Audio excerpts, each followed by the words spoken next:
Well, many people have put their fitness routines on hold until after the holidays, but some moves can be done anywhere and anytime. Our 2 News fitness expert Wes Cole is here with some great core exercises. Yeah, and these can be done in your living room. You don't really need much equipment or anything like that. We're going to get started today with what we call plank, and a lot of people know, anyone that's done Pilates before, they know plank, but this is kind of with a little twist with weights. I like to call this a plank transfer.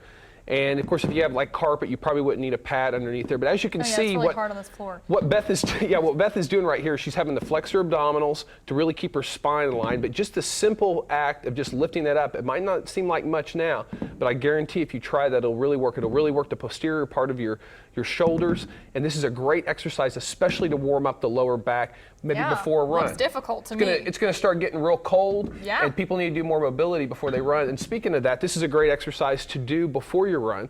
Let's go ahead and do the round of the world and the mobility exercise. You can do this with a medicine ball or some dumbbells, but this is a great exercise to do right before your run. You can see how the range of motion is really warming up your low back, and the low back is a real issue with runners because as they start fatiguing, their form starts to get bad. So this is a great exercise. You can also do figure 8s right here. All my clients do stuff like this before. It's a good way to activate and really get your body warm. And if you're into maybe more traditional type crunches, you can get on the floor right here and just do maybe a V up. If you notice, a lot of the exercises that we do right here, what Beth is doing is she's not really bending her spine. And there's been a lot of evidence showing that oftentimes if you bend your spine like in traditional crunches, it can maybe cause some issues, especially if you've had pre-existing back issues. Doing core exercises that maybe keep you standing, or exercises like this that keep your back straight, this is pretty hard. Thank you, Beth. Yeah, I know. Oh my gosh, I know. Beth has not stopped moving since she got out here, so exercises like that are good. Go ahead and show her the bridge and kind of the final one. This is a great exercise right here.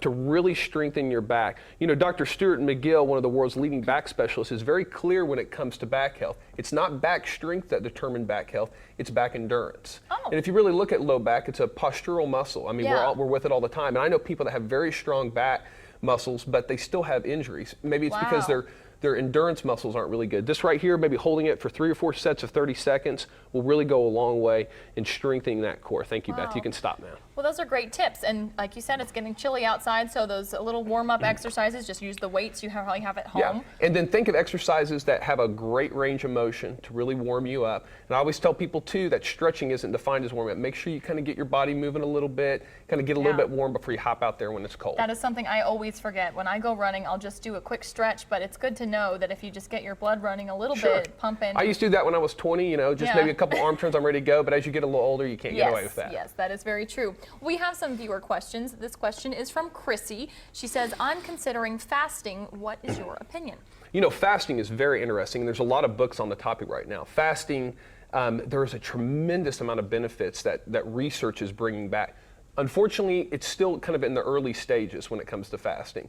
There's a lot to be said, and of course a lot of counter arguments. I will tell, if you're considering fasting, there's a couple of rules. If you have any metabolic disorders, if you have diabetes or anything like you definitely want to talk to your doctor. And if you're under the age of 16, very few studies have been done on children or even teenagers.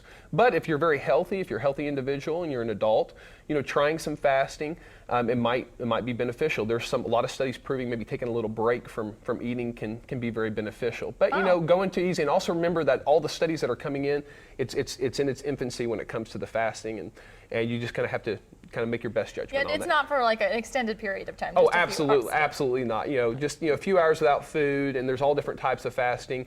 And just remember, you know, you can get a little carried away with it too. But there's a lot of research on it. Harvard is doing a huge study on fasting right now. I encourage anyone to look at it. But like I said, it's still early. We appreciate that, and we appreciate Beth's examples. They look pretty good. If you have a question you'd like Wes to answer, just go to our Facebook page, KJRH TV, and we'll post it on our wall. If you can also call Wes at 749-0960 or visit his gym, 46th, just east of Sheridan.